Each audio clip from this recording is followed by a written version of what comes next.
de hoje vai ser dividida em duas partes. Na primeira nós vamos então só revisar o que foi dito de adjetivo de uma forma bem breve, só para ficarmos todos no mesmo ponto, e depois nós vamos minuciar mais na questão da flexão por grau que esses adjetivos podem sofrer. Maria é linda, Vera é zangada, Paulinho tão divertido.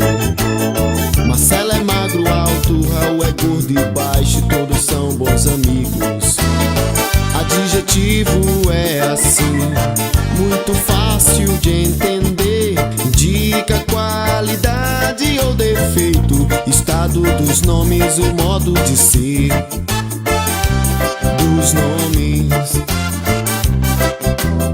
Mas que leão feroz, ratinho tão veloz, gatinho brincalhão.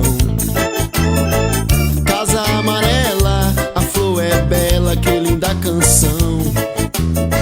Adjetivo é assim, muito fácil de entender, indica qualidade ou defeito, estado dos nomes, o modo de ser dos nomes.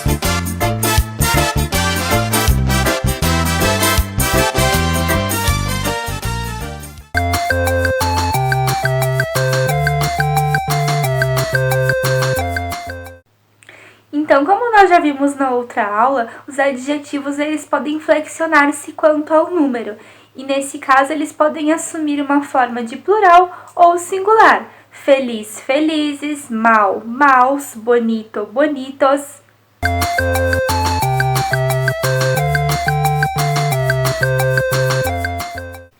Vimos ainda que eles podem classificar-se quanto ao gênero e que existem duas formas disso acontecer, as uniformes e as biformes.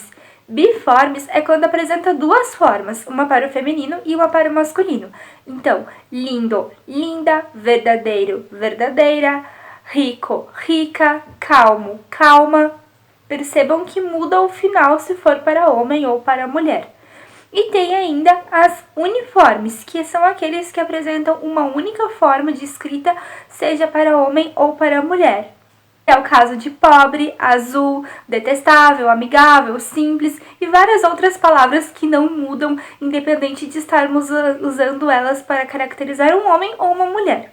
Agora, nós vamos ver a flexão por grau, que é a mais complicadinha aí do conteúdo, por isso eu fiz esse vídeo especificamente para falar sobre ela. Peço que vocês prestem muita atenção e, se necessário, copiem aquele esboço inicial no caderno de vocês, que ele vai ser bem útil para as próximas aulas. Vamos lá?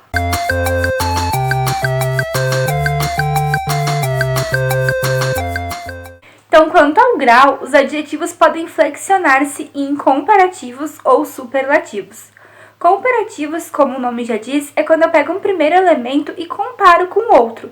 Então, quando nós vamos comparar uma coisa com outra, pode ser em caso de igualdade, superioridade ou inferioridade.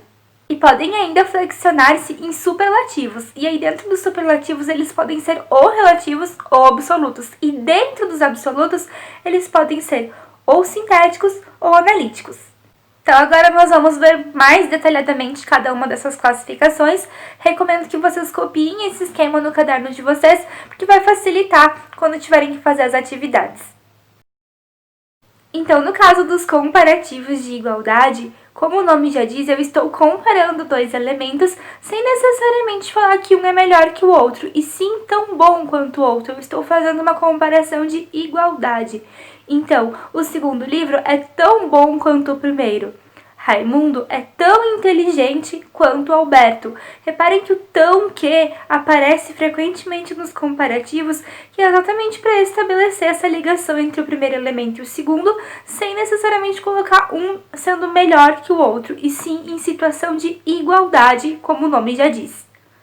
Enquanto isso, nos comparativos por superioridade, eu vou pegar um primeiro elemento e vou dizer que ele é melhor que aquele segundo elemento. Vanessa é mais esperta que Andrea. Os livros são melhores que os filmes. Então, reparem que eu estou superiorizando aquele primeiro elemento. Eu estou dizendo que ele é melhor do que o segundo. Então, uma relação de superioridade. E é bem comum que apareça mais que, melhor que, quando acontece isso. Já nos comparativos de inferioridade, a gente faz exatamente o contrário. A gente pega um elemento e fala que ele é pior que ou menos que aquele segundo. Então, geografia é pior que português, com certeza, né, gente? E Harry Potter é menos inteligente que Hermione. Então, percebam que a gente pega o primeiro elemento ali e inferioriza ele em relação ao segundo.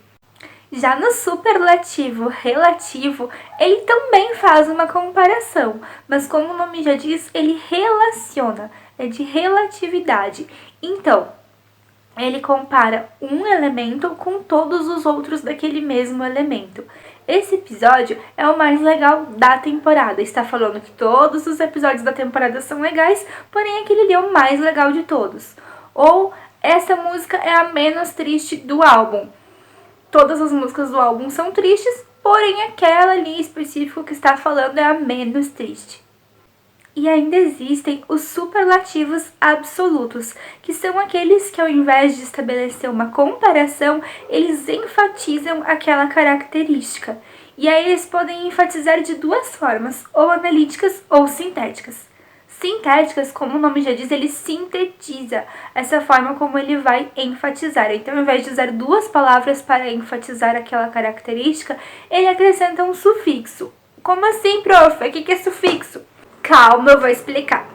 Ao invés de eu utilizar duas palavras para intensificar essa característica, a gente usa apenas uma e põe uma terminação diferente naquela palavrinha para dar força a ela. Então, eu podia dizer que o teste foi fácil, mas ao invés disso, eu digo que ele foi facílimo. Eu mudo o finalzinho da palavra, troco por aquele imo, para dar uma ênfase maior, para dizer que foi muito fácil.